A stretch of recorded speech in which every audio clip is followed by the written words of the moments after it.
parents, dignitaries, all of those who are here to celebrate the people who keep us safe and to celebrate life.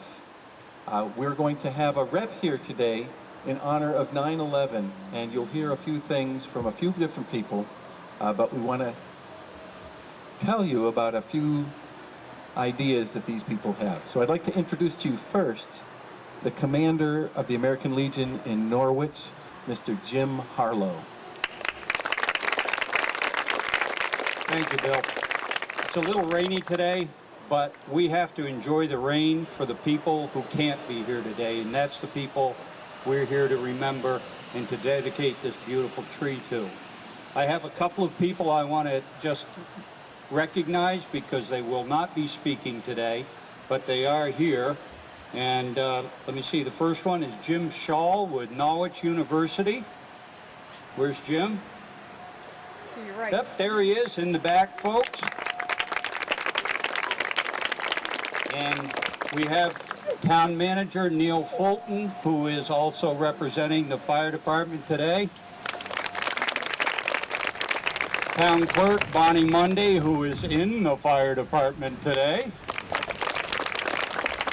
And the rest of the people will be speaking. I have a very short poem that I want to read to you. A friend sent it to me about 8 years ago. I hadn't seen it, and I ended up putting my hand on it by mistake today, so it's appropriate. The title is 2001 9/11. 2001 9/11. 5,000 plus arrived in heaven. As they passed through the gate, thousands more appeared in wait. A bearded man with a stovepipe hat steps forward saying, "Let's sit, let's chat." They settle down in seats of clouds. A man named Martin shouts out proud, "I have a dream," and once he did. The newcomer said, "Your dreams still live."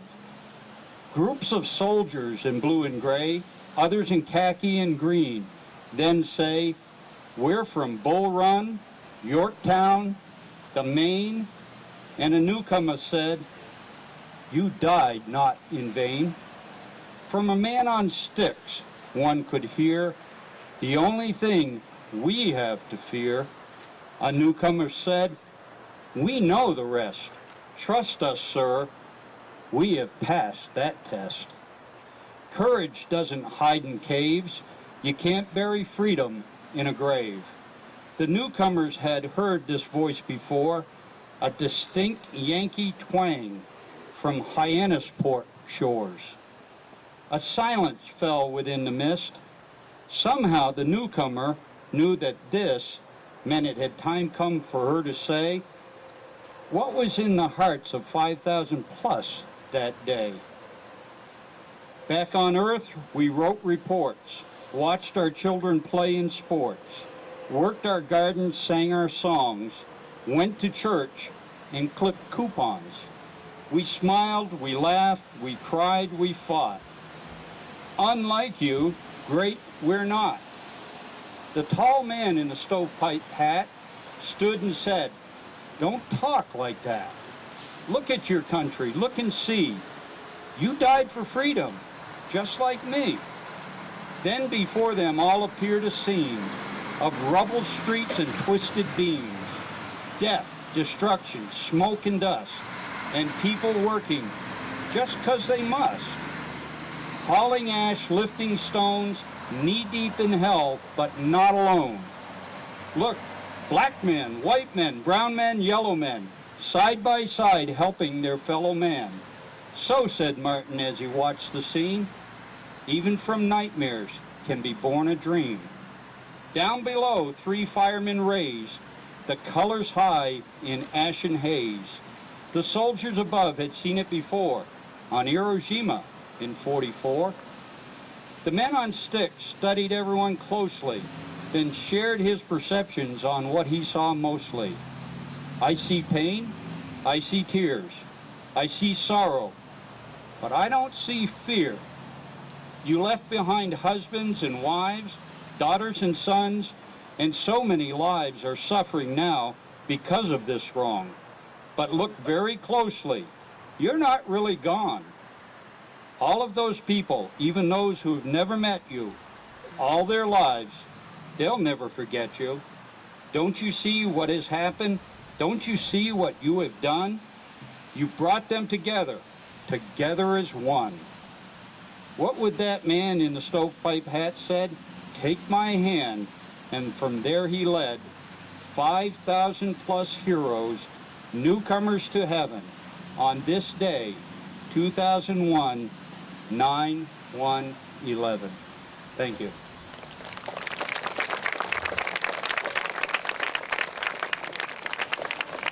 Thank you, Jim. I just want to mention that this week we planted a tree right over here. It is a Liberty elm. It's about 10 feet tall right now, but it will get taller and bigger and stronger. And I like that image. We also just today put down a tree right back there. You'll see it front. That was a linden tree. It was starting to get old, and it was hollowing out on the inside. It looked like it was doing pretty well, but if you looked inside, the core had been kind of taken out just from old age.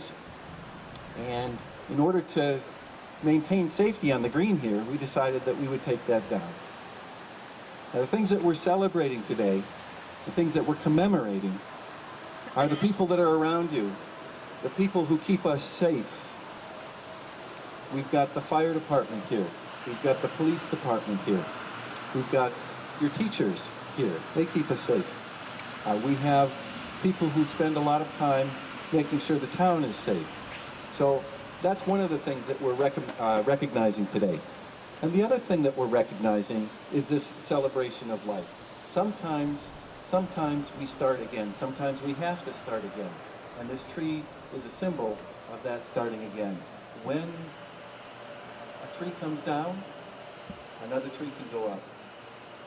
And over time, that tree will become bigger and stronger and safer, and will provide the shade and the cover that a tree like that back there gives us, even on a rainy day. So we're going to commemorate this day, all of us, with a song, and we're going to be led by our music teacher, Mr. Travis Ramsey. For those of you on the outside, I think you know the words as well, and you're welcome to join us.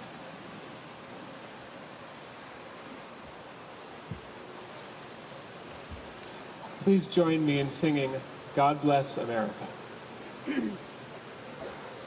God bless America, land that I love.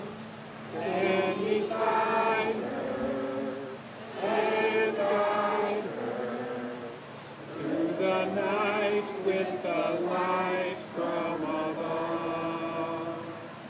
From the mountains to the prairies, to the ocean, white with foam.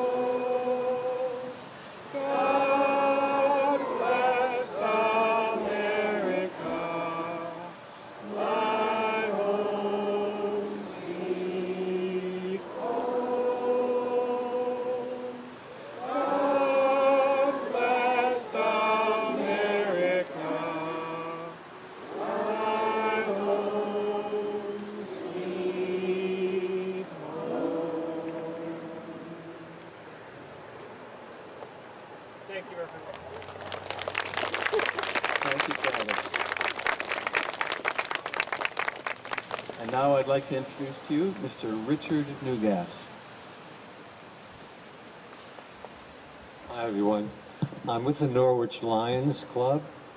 Just 7 weeks ago today, the club opened up the Norwich Fair. The fair is the biggest fundraiser for the club, and all of the money goes to organization and special events like today that benefit the community. So I thank you for being at the fair, and I thank you for being here on this special day.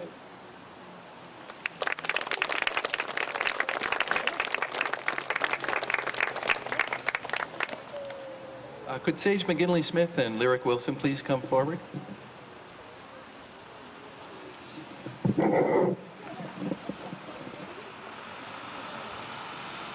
Sage and Lyric have a little presentation here.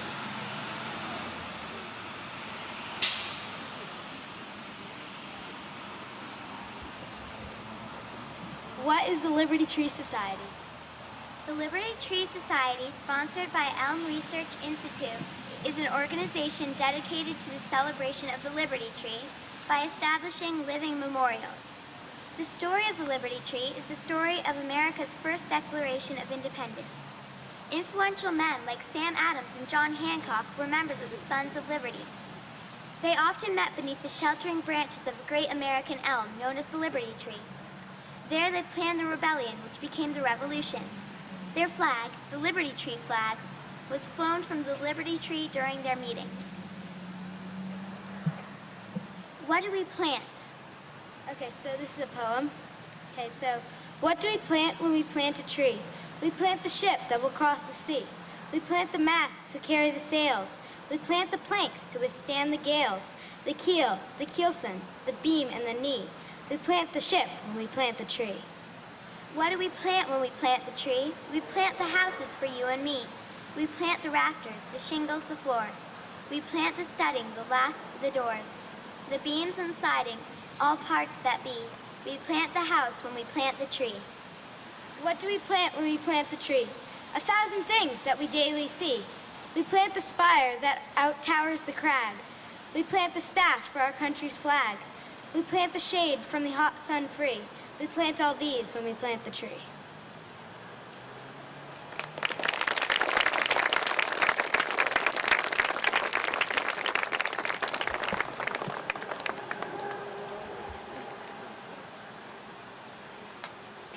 At this time, I'm going to introduce a representative from Senator Bernie Sanders' office, Ms. Haley Pirro.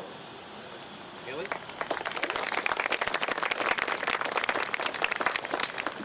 Hi, everyone. My name is Haley Pirro. I work for Senator Bernie Sanders, and I know he would have liked to be here today to join you all, but he did ask me to read this letter on his behalf.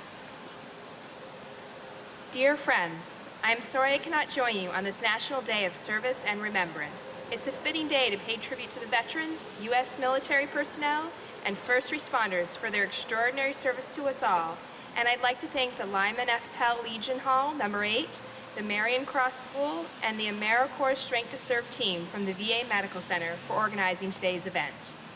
The men and women who answer the call of service, whether in the armed forces or in their local fire, police, or EMS departments, represent some of the bravest and most selfless among us. They have dedicated themselves to making their communities and their country a safer place for us all, whether by protecting our nation in the armed forces or by responding to emergencies closer to home. We are fortunate to have such outstanding service men and women here in Vermont, and we thank them and their families for the sacrifices they make. Let us take time to pause and honor those brave men and women who gave their lives to protect and defend the fundamental principles of liberty and justice. We must always remember and never forget the true price of freedom often comes with great personal sacrifice and tragic loss of life. We must all dedicate ourselves to ensuring that our veterans know they can count on us when they need our support. As chair of the Senate Veterans Affairs Committee, I am working hard to make sure that we keep our commitment to veterans, so they receive the benefits they have earned and, most importantly, deserve. As we pay tribute today to those who have served our country, we join together in offering our deepest gratitude for their dedication and sacrifice. May they inspire us all to serve others in our communities and beyond. Sincerely, Bernie Sanders, U.S. Senator.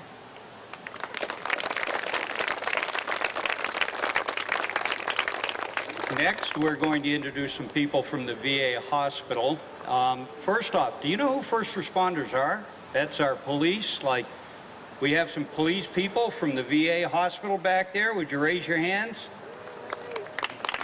And you may recognize the people right in front of them as your own town police, so have them raise their hands. And everybody else you see in uniform is your fire department. So, and they are first responders, folks.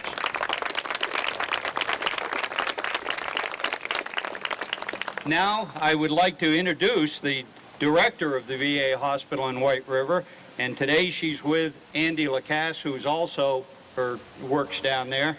But I'd like to introduce Deborah Honor. Now we're going to talk about Andy. Good afternoon. It's a real honor to be here. I am the director of the hospital in White River Junction that takes care of people who served in the military. So I wanted to start by asking all of you, how many of you have family members who served in the military? Lots of you. So you know what that's all about then. Thank you.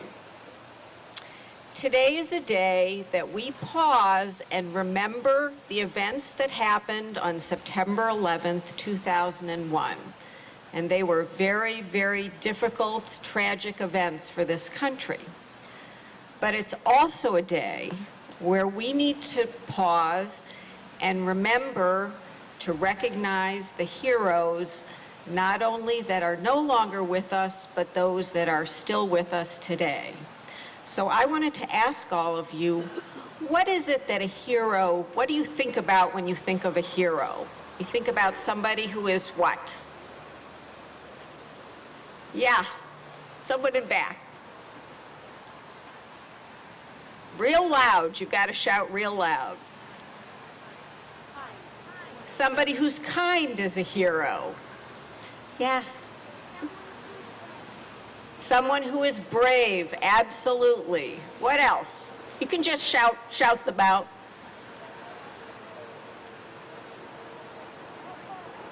Somebody who what? Somebody who is helpful is a hero. Absolutely. Yes. Somebody who is very, very, very nice. Somebody that helps our country. Yes. Yeah. Somebody who cares. Absolutely. Yes, you in the green. One more.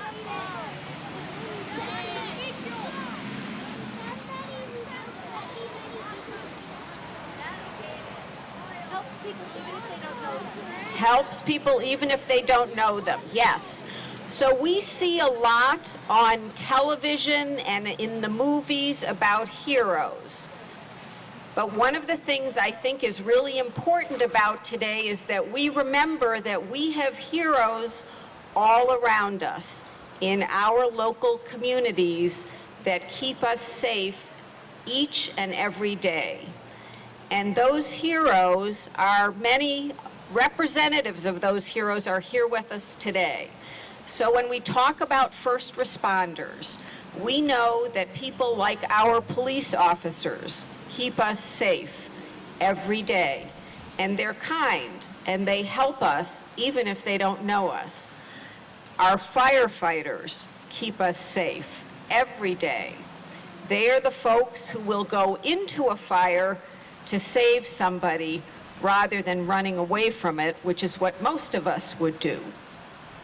We need to think about also those men and women who signed up to serve in the military, just like everyone in the families of folks who raised their hands here. And these are not people that got told that they have to serve in the military. The people who serve in the military now, who serve in the Army, the Navy, the Marines, the Air Force, the Coast Guard, those are all people who raised their hand and said, I want to serve and help protect America and Americans and keep all of us safe. So I am really lucky. I have really what is the best job in the world. I get to every single day go to work and help take care of men and women who are real American heroes, who on their own decided that they were going to stand up and protect our country and all of us. And so now we have an opportunity at the VA to help to take care of them. So I just ask that the next time that you are walking down the street and you hear a siren or see the fire truck go by, that you remember that the folks there are the people who are American heroes and are protecting all of us. And when you go perhaps to the airport or somewhere else and you see a soldier, a Marine in uniform, or someone who is wearing a hat that might say they're a veteran, that you remember that they are our American heroes and take a minute to thank them for their service and for helping to keep all of us safe here. Thank you.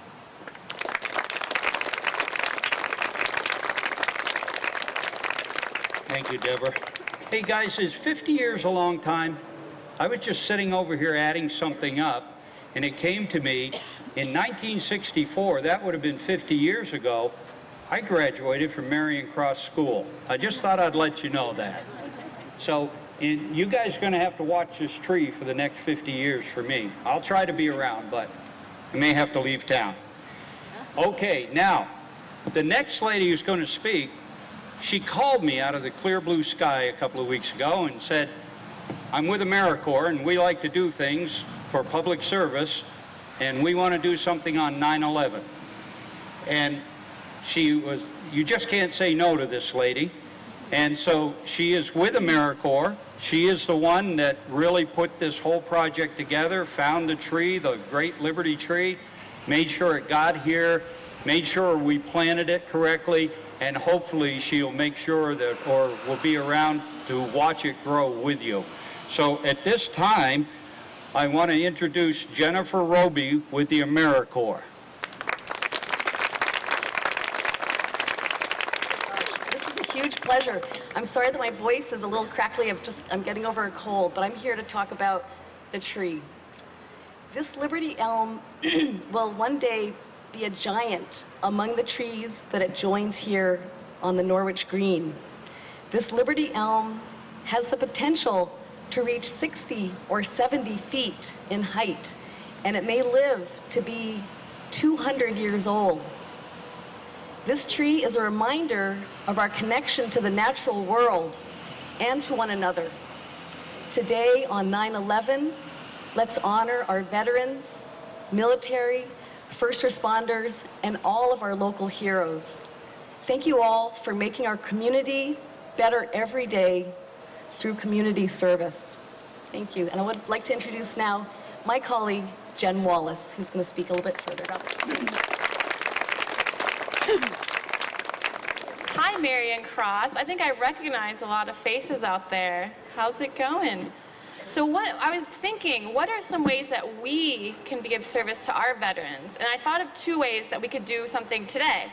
And the first thing is, I know a lot of people raised their hands when they said that they knew someone, a family member, who helps protect them.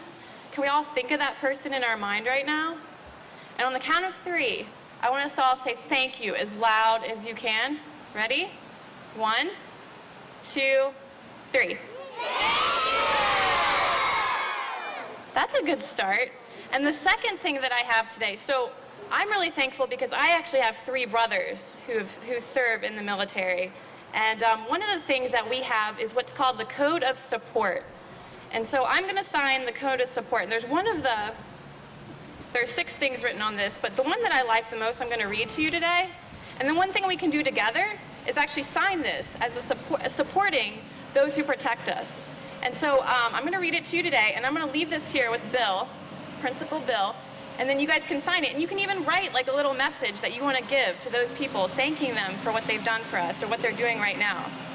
And so this says, for our military veterans, I pledge unfailing recognition and appreciation for their contributions to our national defense and our welfare. I will not forget my nation's responsibility to provide for their continued well-being and meaningful compensation for their sacrifice. So I'm going to leave that here. And can we get one more thank you, maybe? 1, 2, 3.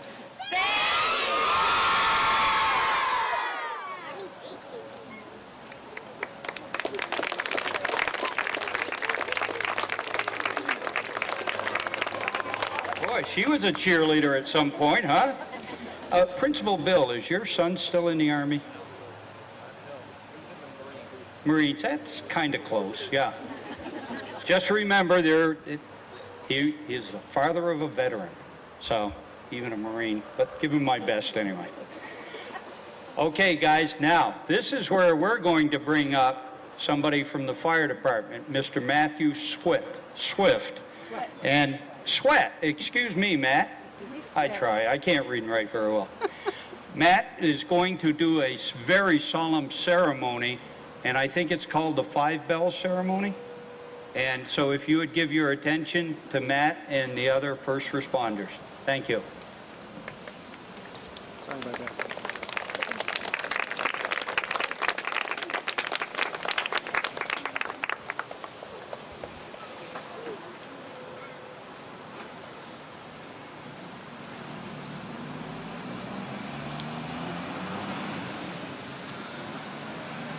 Today, in recognition of the men, women, and children who lost their lives on September 11, 2001, the Norwich Fire Department will perform a ceremony known as the Striking of the 4 Fives. This custom of rendering final honors has its origins in the New York City Fire Department, where many years ago, long before the advent of telephones or radios, fire alarms and daily announcements were dispatched from central headquarters to outlying firehouses by a system of telegraph and bell commands. Each type of alarm or announcement had its own number and series of bell strikes.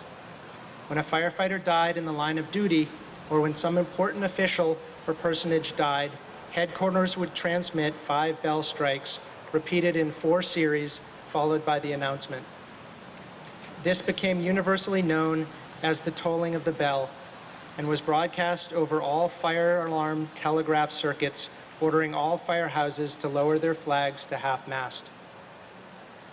This was done as long ago as 1865 to announce the death of President Abraham Lincoln.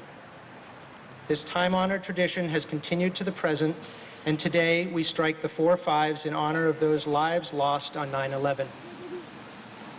At the conclusion of the ceremony, we will observe a moment of silence after the final bell strike.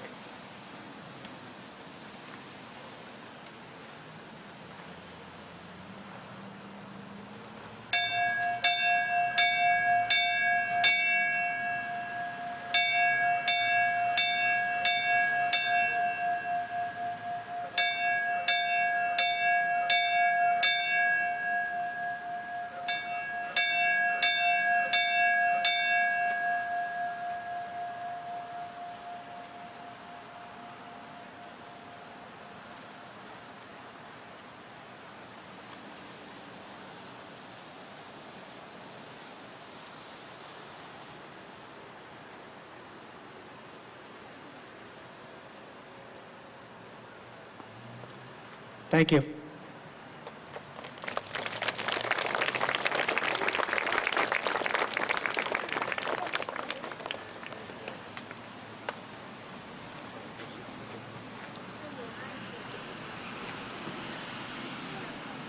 I'm going to turn this back over to Mr. Hammond in just a second. We thank you very much for being part of this Marion Cross School. As a veteran, I have a feeling that our country's future is pretty bright, seeing what we see here today. And we ask that you grow tall and strong, just like that tree, and have a good life. And as a veteran, we thank you for all you do for us. And for everyone else here today, thank you for being part of this.